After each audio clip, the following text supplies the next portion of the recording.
Dear students, this is Praveen Agrawal from Management Department, Rotary Institute of Management and Technology Chandosi welcomes you in today's lecture of Operations Research. Today, we will discuss the concept of decision theory, or we can say it the decision analysis. Because in daily basis, we have to make different type of decisions for solving different type of problems of a business. Why we have to make a decision? Because when we are facing any of the problem, then this problem is not having a single solution. A lots of alternative solutions are available in regard of this problem.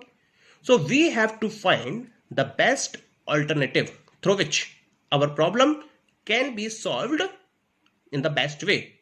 That's why we have to make a decision.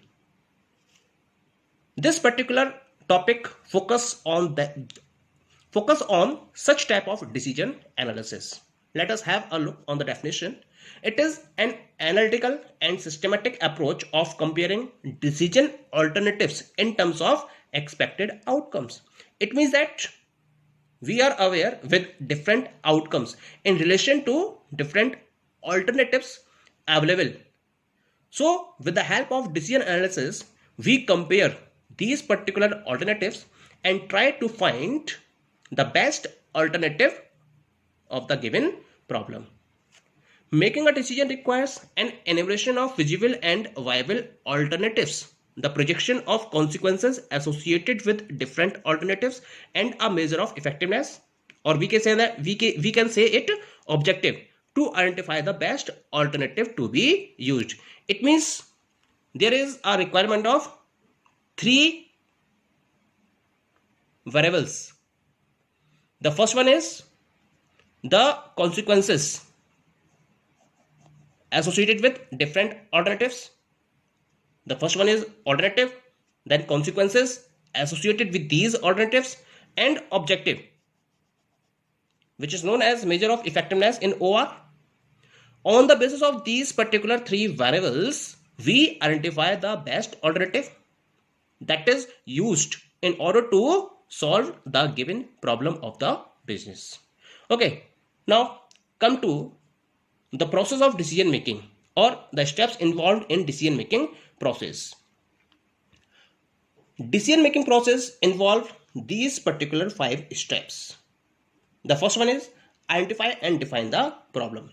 In the first step, we have to define the problem in proper way.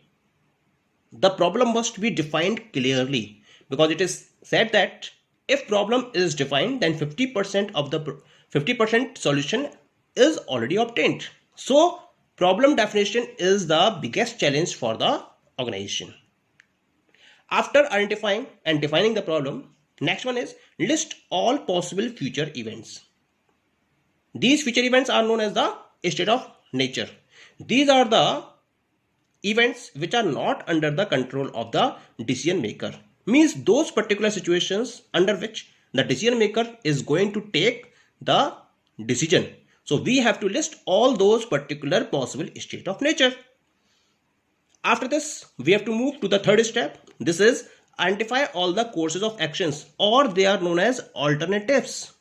We have to identify all the possible solution of the given problem. This is known as alternatives of the problem.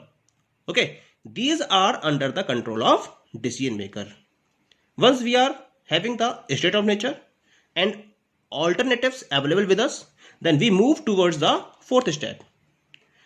Under this step, we express the payoff resulting from each pair of course of action and state of nature, because we have state of nature and we have alternatives. So corresponding to each state of nature and alternative, we have a payoff value.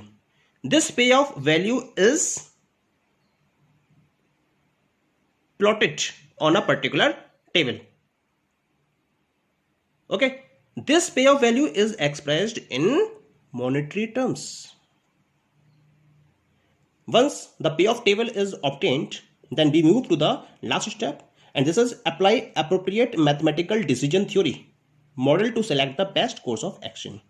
Means a lots of mathematical decision theory models are there. So we have to select the appropriate mathematical decision model according to the situation, and we have to find the best course of action by applying that particular mathematical model. Okay, so this is the process of decision making. Let's move to the next topic of it, types of decision making environment, because we have to make decision in different environment.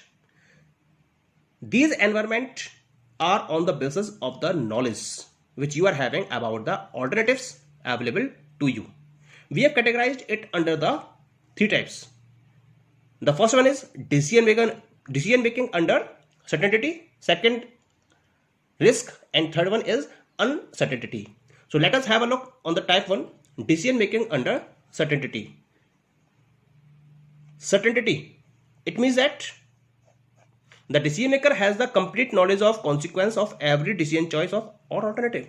The alternatives which are available to you, you have, or the decision maker has all the complete information about the consequence of these alternatives. So obviously he will select that particular alternative which is providing the largest return or largest payoff. Okay, just suppose that you are having your money and you want to invest in either national saving schemes or fixed deposits or recurring deposits or Kisan Vikas Patra. Then what you do, you will just search what is the interest rate on each and every scheme.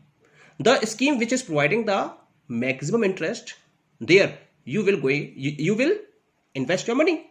So here you are making a decision under certainty. Clear? Now come to the type 2. The type 2 is decision making under risk. The word is risk. It means you are having less information in comparison to certainty. In this case, the decision maker has less than the complete knowledge of the consequence of every decision choice. Means decision choice are there available to you, but you are having the less than the complete knowledge of the consequences of each these particular alternatives. This means that there is more than one state of nature, and for which he makes an assumption of the probability with which each state of nature will occur. It means that state of natures are available, but what you are doing, you are making an assumption of the probability. It means probability is there with which each state of nature will occur. For example, when we counting what will be the sale in near future period of time, we see whether the economy is in recession, whether the economy is facing the situation of inflation, or whether the economy is having the stability. So we count the probability. What is the probability of being the economy in recession? What is the probability of being the economy in inflation? And what is the probability of being the economy in in being stable? So these are the state of nature where we are making the assumptions of the probability. That's why they are known as the decision making under risk. Clear? Last one is decision making under uncertainty. Uncertainty means very less information is available.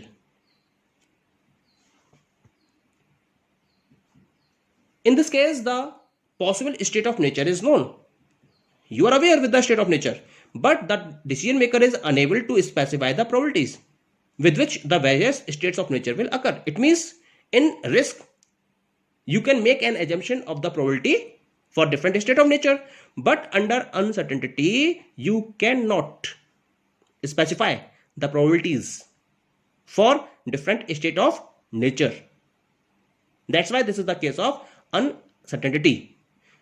It means decision under uncertainty are taken even with less information than decision making under risk.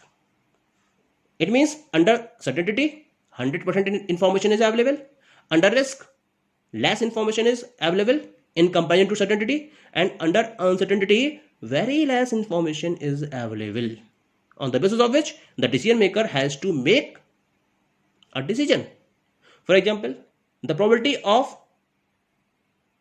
Mr. X to become Prime Minister after 15 years, we cannot locate any of the probability on that particular event. That's why this is the case of uncertainty. Thank you.